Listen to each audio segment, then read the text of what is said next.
Bonjour, je voudrais avec cette vidéo apporter quelques commentaires à la note que l'Institut Rousseau, en partenariat avec le Centre Avec, ici à Bruxelles, a publié il y a quelques jours au sujet du programme économique du nouveau Front populaire. Pour cela, je voudrais apporter quelques éléments de contexte autour des élections législatives 2024 en France et en particulier sur l'aspect économique de ces élections. La raison pour laquelle l'Institut Rousseau, qui est un think tank, un réservoir d'idées français né en 2020, a analysé le programme économique du nouveau Front populaire et non pas des autres formations politiques, c'est tout simplement que les autres formations politiques n'ont jamais explicité de programme économique. La seule qui en dispose, c'est le nouveau Front populaire, et pour les autres, on attend toujours le moindre chiffrage du programme. Néanmoins, ce qu'on peut dire, si on regarde un tout petit peu l'histoire des formations politiques en présence, en particulier du Rassemblement national, il y a une évolution qui me semble intéressante de décrire et dont il faut rendre conscient à la fois les observateurs belges et les électeurs français. La première, c'est que le Rassemblement national, autrefois le Front national, naît en 1972 et à l'époque, il est absolument confidentiel. Il commence à sortir de la confidentialité autour de 1983. En fait, exactement au moment où le gouvernement de François Mitterrand amorce le tournant de la rigueur et où une partie des catégories populaires se sent du coup trahie et abandonnée par la gauche du gouvernement française. C'est à ce moment-là que Jean-Marie Le Pen, avec son mouvement politique, commence à apparaître dans les médias, probablement en partie soutenu lui-même par une partie du Parti socialiste, en tout cas de François Mitterrand, qui voit une opportunité pour diviser la droite et continuer de gouverner la France. À l'époque, et on peut même dire jusqu'à une date récente, jusqu'au début des années 2010, le Front national, devenu entre-temps le Rassemblement national, propose une perspective politique, à défaut d'un véritable programme, qui est en véritable rupture avec celle qui est mise en avant par tous les partis du centre, centre-gauche, centre-droit, et en particulier aussi par l'Europe. Cette perspective politique, c'est essentiellement rompre avec, le néolibéralisme européen, avec la globalisation marchande, en revenir à du protectionnisme, à un État fort, et même, à l'époque, il y a encore une petite quinzaine d'années, prendre aux riches, je cite, pour redistribuer aux plus pauvres. De sorte que quelqu'un comme Ciotti, au début des années 2010, peut encore dire que finalement le Front national et la gauche, la gauche de la gauche, continuent d'avoir le même programme qui est, d'après lui, incompatible avec les valeurs républicaines. Depuis lors, il y a eu une transformation assez profonde du discours, de la rhétorique et de la perspective proposée par le Rassemblement national, qui met désormais beaucoup plus l'accent sur la tribalisation de la société qu'il veut mettre en avant, davantage que sur les réformes de rupture qu'il pourrait mettre en œuvre vis-à-vis de l'agenda économique, orthodoxe, néoclassique ou néolibéral. Cette tribalisation, nous en avons parlé dans notre dernier numéro de la revue En question, publié par le Centre Avec, où nous avons suggéré que finalement, la poussée de l'extrême droite en Europe, et donc ça n'est pas singulier, ça n'est pas propre à la France, est en partie liée à, une rétractation de l'espace social vers la tribu. Pourquoi ? Parce qu'à mesure que l'on détruit les services publics et que l'on rend très difficile un débat démocratique, soit en contrôlant les médias, soit en les saturant à travers les médias sociaux, qu'est-ce qui reste, aux catégories populaires et aux classes moyennes ? La défense de mes intérêts locaux grâce à ma tribu. Et cette tribalisation du monde, au fond, c'est ce sur quoi les extrêmes droites en Europe font commerce, en particulier le Rassemblement national en France, qui désormais veut jouer et mettre en concurrence les pauvres contre les pauvres. C'est-à-dire les pauvres, les vrais Français, contre les pauvres qui ne seraient pas les vrais Français, les binationaux et les autres. Mais pour le reste, aujourd'hui, le Rassemblement national ne veut plus sortir de l'euro, ne veut plus réformer les autorités européennes et défend un programme économique, ou une vision économique, qui est extrêmement proche de celle des Républicains et de la formation Ensemble. Ce qui veut dire qu'une bonne partie des électeurs du Rassemblement national risquent fort d'être déçus, ceux qui attendent en tout cas une véritable rupture vis-à-vis du néolibéralisme mis en œuvre au cours des 40 dernières années. En particulier, évidemment, les catégories populaires, et puis aujourd'hui, et c'est nouveau, en particulier des retraités qui, pour la première fois, semble-t-il, au lieu de voter pour la majorité présidentielle, ont décidé de voter pour le Rassemblement national. Car il n'y a rien dans le programme où utilisons la vision économique du Rassemblement national qui permette de rassurer les retraités français sur leur sort. Ceci étant dit, donc, du point de vue économique, on peut dire en réalité, il n'y a pas une grande variété de visions économiques proposées. Il y a une espèce de grand bloc néolibéral avec, disons, sur sa gauche, Ensemble, Horizon, et puis sur son extrême droite, le Rassemblement national, et au milieu, les Républicains. Mais tous défendent peu ou prou la même perspective. En face de ça, il y a le programme du nouveau Front populaire, dont je vais parler davantage en détail dans un instant. Avant d'aborder ce point, et donc le détail de la note qui a été publiée par l'Institut Rousseau, je voudrais dire un mot à propos des marchés financiers. Parce qu'on entend beaucoup parler du fait que si le nouveau Front populaire arrivait au pouvoir, les marchés financiers se déchaîneraient et ce serait la tempête financière. Je n'en suis absolument pas sûr, il est même possible que ce soit exactement le contraire, pour la raison suivante. La première, c'est que on a vu déjà les marchés financiers commencer à s'agiter beaucoup du fait des résultats des européennes et maintenant des résultats du premier tour des élections législatives françaises. En particulier, ce qu'on appelle le spread, c'est-à-dire le coût du financement de la dette publique française vis-à-vis par exemple de la dette publique allemande, a continué de se tendre, donc d'augmenter, depuis l'annonce des résultats des élections législatives, du premier tour, et ne semble pas vouloir se calmer, ce qui veut dire que les marchés financiers anticipent une véritable difficulté dans le financement de la dette publique française si, comme c'est malheureusement prévisible, le Rassemblement national arrivait au pouvoir. Qu'est-ce que cela signifie? Ça veut dire que les marchés financiers, à mon avis, comprennent qu'il va y avoir un quiproquo très puissant, voire un désaccord profond entre, d'un côté, l'Allemagne dirigée par Olaf Scholz, de l'autre côté, une France dirigée par le Rassemblement national. Or, les fondamentaux macroéconomiques de la France ne sont pas bons aujourd'hui, du fait de l'incurie de la gestion des années précédentes. Si on prolonge les tendances actuellement observées, on arrive à quelque chose comme 120% du PIB français de dette publique dans 5 ans. Donc si on avait 5 ans de gouvernement du Rassemblement national, qui va très probablement prolonger les tendances déjà observées sous les gouvernements précédents, ça veut dire que dans 5 ans, on est à quelque chose comme 120% du PIB français de dette publique, ce qui commence à faire beaucoup. Et ce qui peut poser problème à un certain nombre de marchés financiers qui vont refuser de continuer de financer la dette française. La raison pour laquelle aujourd'hui ils le font, c'est aussi parce que la France fait partie de l'euro et est en partie soutenue par l'Allemagne. Mais si un gouvernement du type Rassemblement national arrivait au pouvoir, demain matin, il est possible que l'Allemagne décide de ne plus collaborer avec la France. En tout cas, ce serait tout à fait à l'honneur du gouvernement Olaf Scholz, et que dans ce cas-là, les marchés financiers considèrent que la France n'est plus soutenue par l'Allemagne. Et si les marchés financiers devaient considérer que la France n'est plus soutenue par l'Allemagne, alors il est très possible que le spread français commencerait à exploser, comme il pourrait l'avoir déjà fait auparavant, mais ce qui n'est pas encore arrivé justement à cause de la coalition franco-allemande. Et donc, contrairement à ce qu'on raconte parfois, il est possible que ce soit au contraire l'arrivée du Rassemblement national au pouvoir qui provoque la tempête sur les marchés financiers. J'ajouterai encore un mot sur ce point qui est le fait que beaucoup d'observateurs des marchés financiers savent depuis plusieurs mois maintenant que nous sommes devant la possibilité d'un éclatement de la gigantesque bulle financière qui soit imminent. Comme vous le savez, depuis la grande crise globale de 2008, la crise de subprime, malheureusement les banques centrales ont continué d'abonder le secteur bancaire de milliers de milliards d'euros.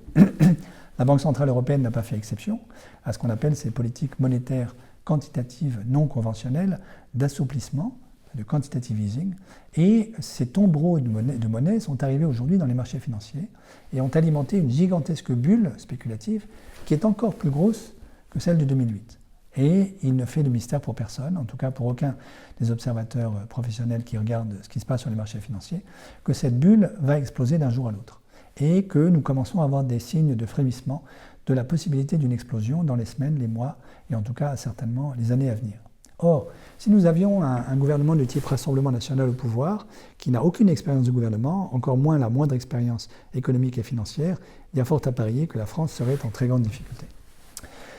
Voilà pour ce qui est de disons à la fois de la perspective économique du Rassemblement national et de son lien avec les marchés financiers. Je voudrais en arriver finalement à la note publiée par l'Institut Rousseau sur le programme économique du nouveau Front populaire.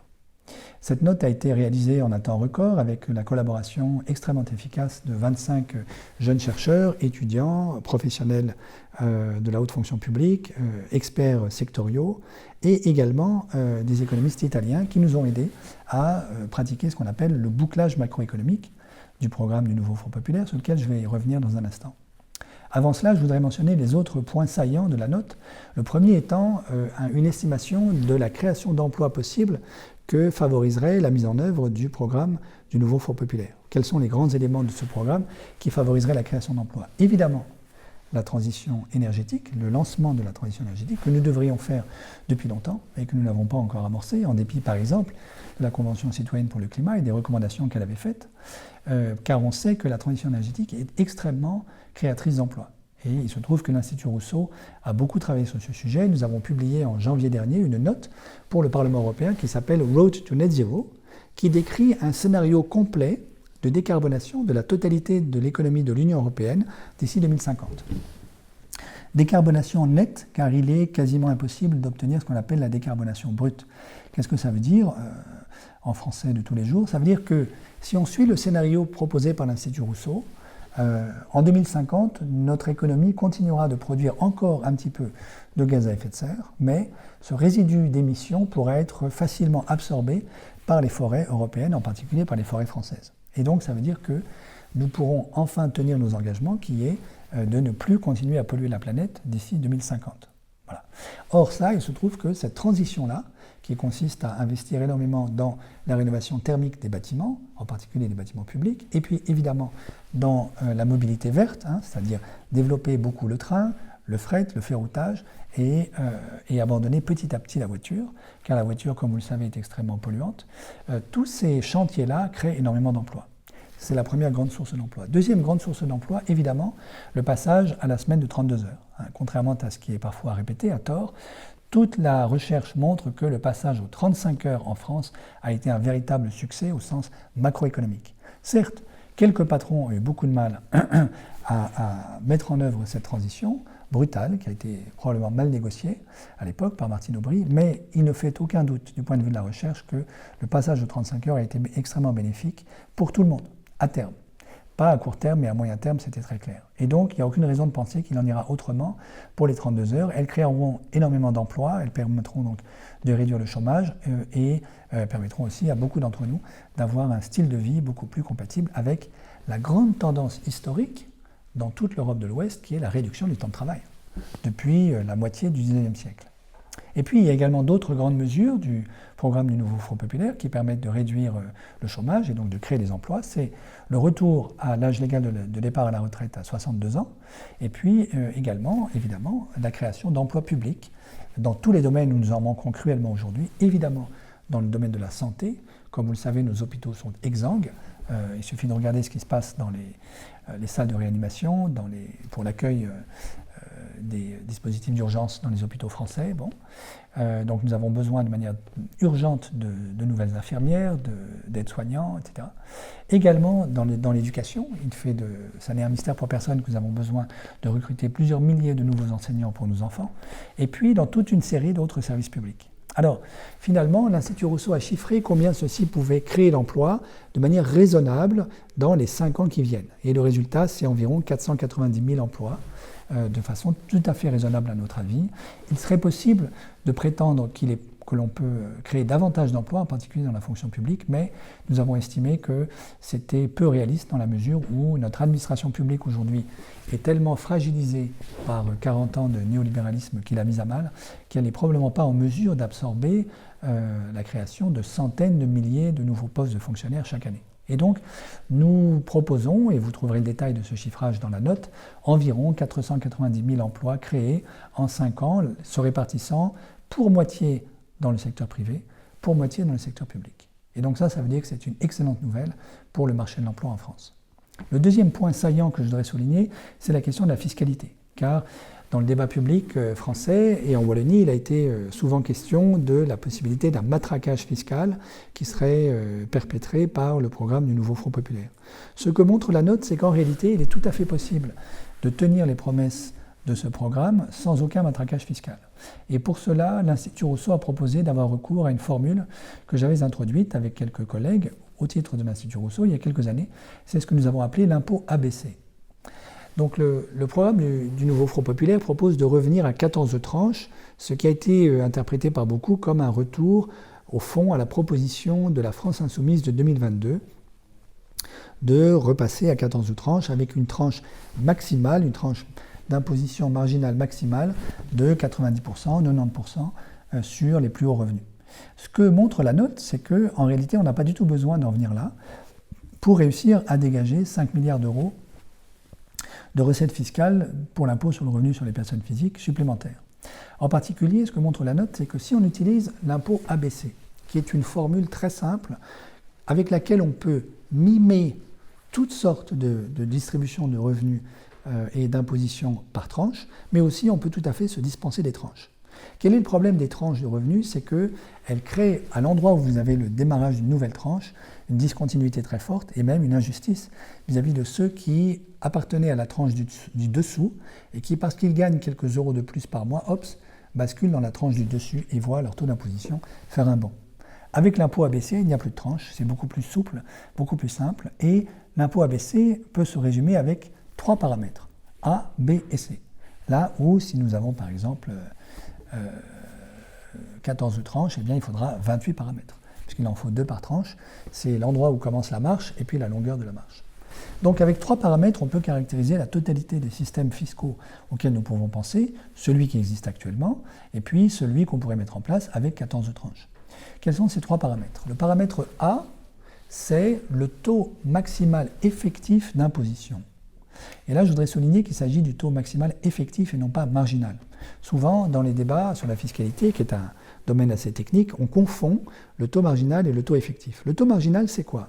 C'est le taux de prélèvement sur votre dernier euro gagné. Le taux effectif, c'est le taux de prélèvement global sur l'ensemble de votre revenu. Alors évidemment, si on a un système progressif, le taux effectif est toujours beaucoup plus bas que le taux marginal. Aujourd'hui, dans le système français, le taux effectif d'imposition moyen, c'est un sujet compliqué, donc je vais un peu vite, mais quand même, relisez la note de l'Institut Rousseau de 2021 sur ce sujet.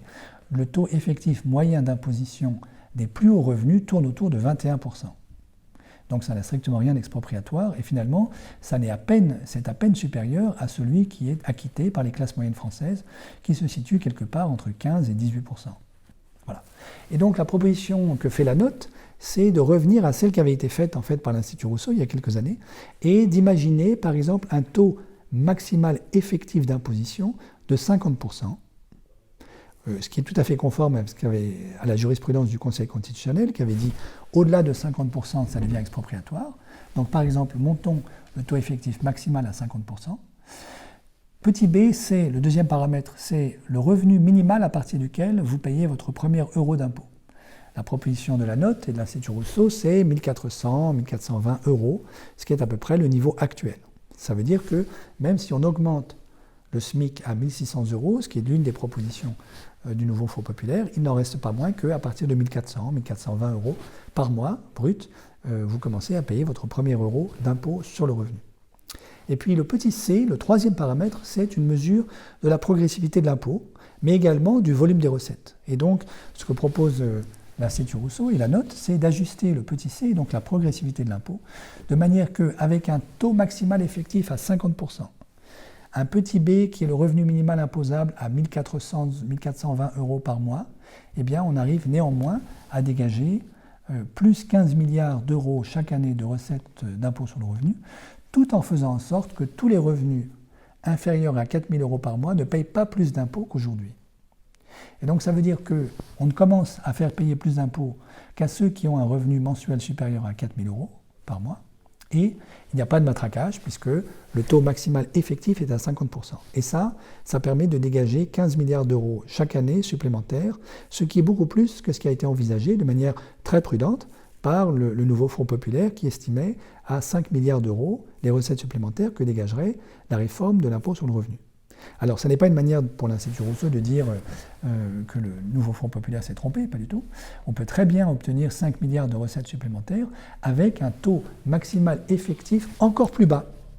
Et donc, ce que montre la note, c'est si on avait un taux maximal effectif, même on pourrait dire à 30%, à condition d'avoir de nouveau un revenu minimal imposable autour de 1420 euros par mois, d'ajuster la progressivité de l'impôt, en faisant toujours en sorte de manière que ceux qui gagnent moins de 4 000 euros par mois ne payent pas plus d'impôts, eh bien, on dégage encore 5 milliards d'impôt, de recettes supplémentaires sur l'impôt sur le revenu. Et donc ça veut dire que non seulement la réforme sur l'impôt sur le revenu envisagée par le nouveau Front populaire n'est pas du tout synonyme de matraquage fiscal, mais qu'on peut même dégager encore plus de recettes budgétaires que ce qui est envisagé actuellement.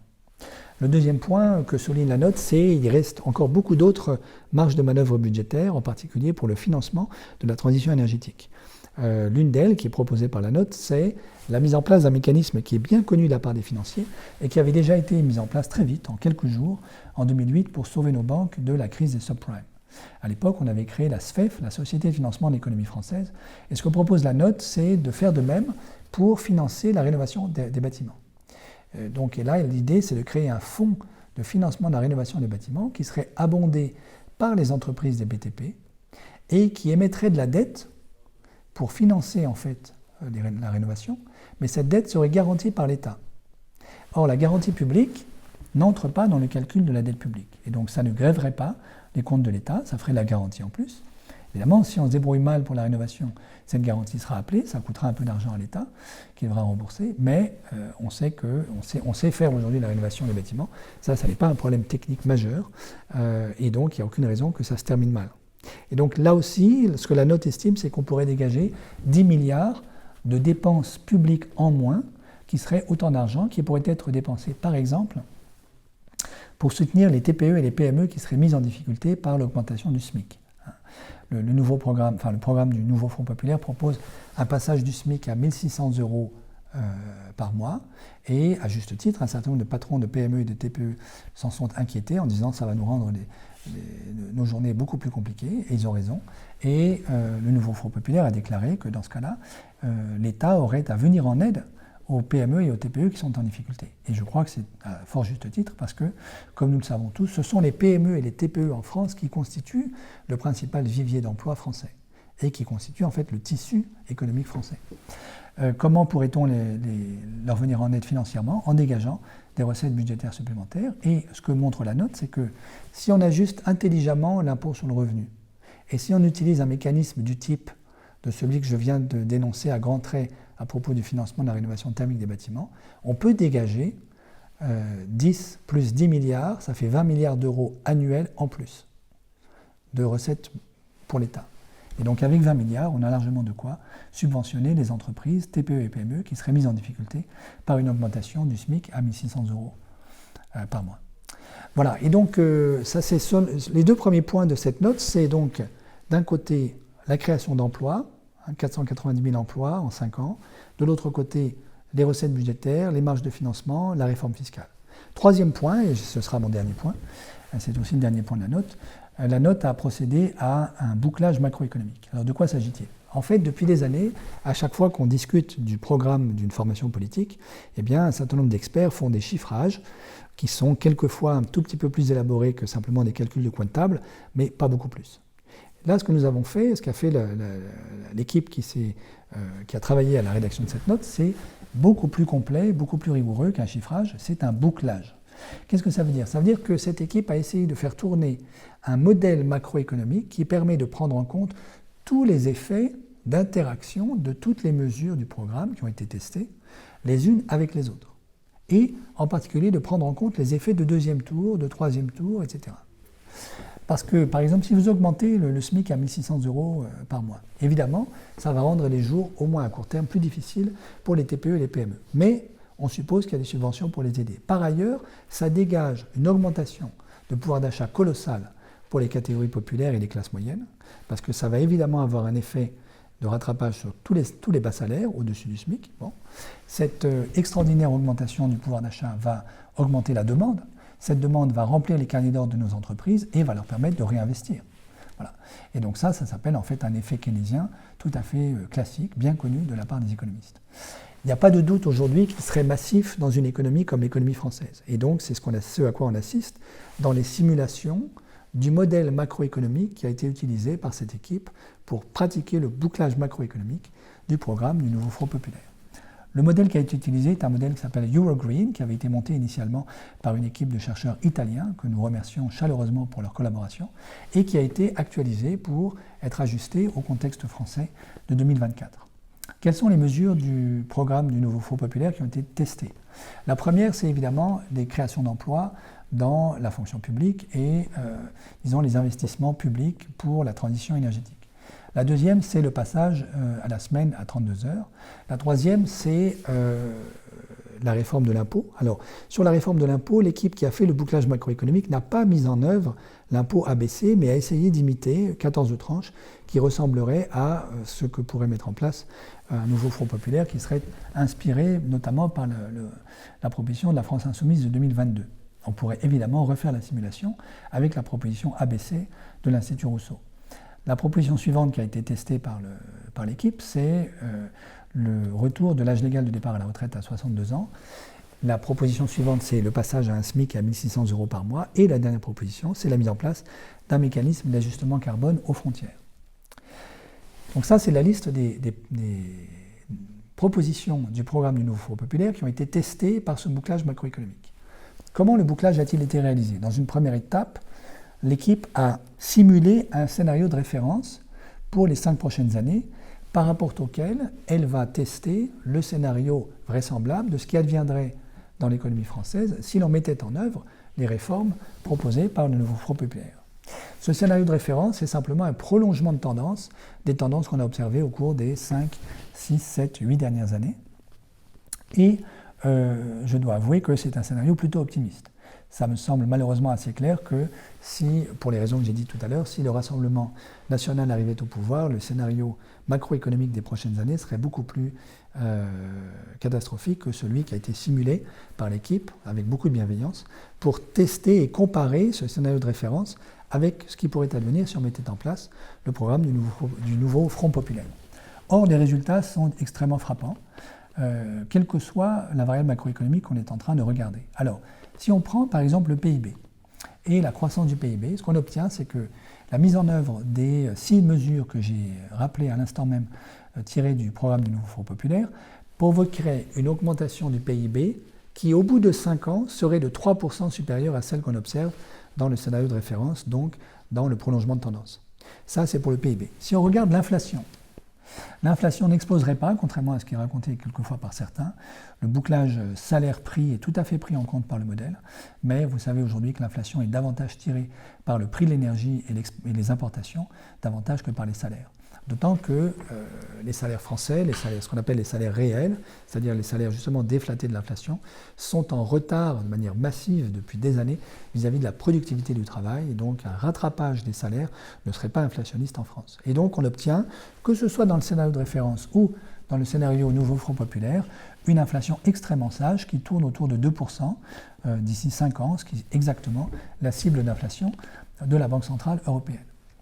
Pour ce qui est maintenant du chômage, le chômage baisserait grâce au programme du nouveau Front populaire, ce qui n'est pas tout à fait une surprise, parce que si vous créez 490 000 emplois, moitié dans le privé, moitié dans le public, et si vous investissez beaucoup, eh bien vous avez un effet multiplicateur avec énormément de création d'emplois.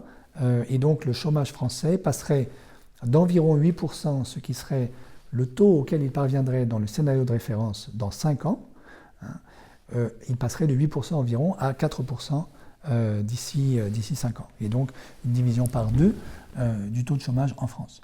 L'indice de Gini, qui est une mesure des inégalités, baisserait de 3 points, ce qui est considérable. Et donc ça veut dire qu'on assisterait à une réduction massive des inégalités de revenus dans un pays comme la France. Pour ce qui est par exemple maintenant du déficit public, alors évidemment c'est un énorme sujet, comme vous le savez, surtout que les règles des institutions européennes sont de plus en plus drastiques. Eh bien, ce qu'on trouve avec ces simulations, c'est que, contrairement à ce qui est répété en boucle dans certains médias, la mise en œuvre du programme du nouveau Front populaire réduirait le déficit public par rapport au prolongement de tendance. Le prolongement de tendance nous emmène à bien plus que 4% du déficit public dans 5 ans. Le programme du nouveau Front populaire à 3,5-4% dans 5 ans. Alors évidemment, on est au-dessus des 3% autorisés par les traités européens, mais on le sera aussi de toutes les manières avec le prolongement de tendance, et ce sera malheureusement encore pire si le Rassemblement national arrivait au pouvoir. Et donc, la grande question, si vous êtes très préoccupé par le déficit public, c'est au contraire de permettre en fait à l'État d'investir davantage, de récupérer davantage de marge de manœuvre budgétaire, selon les lignes par exemple que j'ai suggérées il y a quelques instants et que suggère la note, pour réduire le déficit public. À telle enseigne que la dette publique française, dans 5 ans, si on poursuit le scénario de référence, atteint 120% du PIB français, ce qui va certainement commencer à devenir très problématique pour les marchés financiers, alors qu'elle atteindrait très sagement 113% dans 5 ans avec le programme du nouveau Front populaire. Finalement, la seule variable macroéconomique qui serait négativement impactée par ce programme, le programme du nouveau Front populaire, c'est la balance commerciale. Pourquoi la balance commerciale? Parce que d'un point de vue macroéconomique, je ne peux pas expliquer tout ça ici en quelques secondes, d'un point de vue macroéconomique, il est impossible que tous les indicateurs passent au vert simultanément. Il y a forcément quelqu'un, à un moment ou à un autre, qui est en déséquilibre de manière que le tout soit cohérent. Et dans la simulation que nous avons faite, c'est la balance commerciale. C'est-à-dire, au fond, l'indicateur macroéconomique qui est le moins impactant directement pour les Françaises et les Français. Alors, la balance commerciale se dégraderait, pas de manière massive, elle perdrait 1 à 2% du PIB de déficit commercial. C'est tout à fait normal, puisque si vous avez un énorme rebond de la consommation en France, une partie de cette consommation viendra des importations qui vont également rebondir. Voilà. Mais d'une certaine manière, comme j'essaie de vous le dire, il est impossible d'avoir tous les indicateurs macroéconomiques au vert simultanément, et donc il faut choisir entre deux mots et prendre le moindre. Et certainement qu'un surcroît léger de déficit de la balance commerciale, c'est le moindre des mots auxquels nous puissions nous attendre dans les années qui viennent. J'ai essayé d'expliquer ailleurs pourquoi il est impossible d'avoir des indicateurs qui soient tous au vert simultanément, de sorte que, par exemple, il est impossible d'avoir à la fois l'équilibre budgétaire, des profits dans le secteur privé et une balance commerciale équilibrée. C'est juste pas possible, du point de vue de la comptabilité nationale, tout simplement. J'ai essayé d'expliquer tout ça, non pas dans cette note, mais dans un cours en ligne qui est sorti actuellement sur la plateforme Sator et qui s'appelle l'économie de demain. Donc, si vous voulez comprendre davantage ces phénomènes macroéconomiques qui ne sont pas simples, vous pouvez vous reporter au cours l'économie de demain sur la plateforme Sator. Voilà, j'ai à peu près terminé une description très rapide de ce qu'il y a dans la note. Vous pouvez vous référer à la note qui est sur le site du Centre Avec, qui donne davantage de détails. Et surtout, n'hésitez pas à nous solliciter si vous avez d'autres questions pour comprendre au fond comment un programme de ce type, contrairement à ce qui est parfois expliqué, permettrait en réalité à une économie comme l'économie française d'aborder véritablement la transition écologique. Et nous savons tous que c'est impératif si l'on veut relever le défi du réchauffement climatique, de réduire les inégalités, ce qui est également impératif en termes de justice sociale, et finalement de favoriser la croissance contre toute attente, sans faire exploser l'inflation et sans faire exploser le déficit public, ce qui est certainement ce qu'on peut attendre de mieux du point de vue de l'efficacité économique.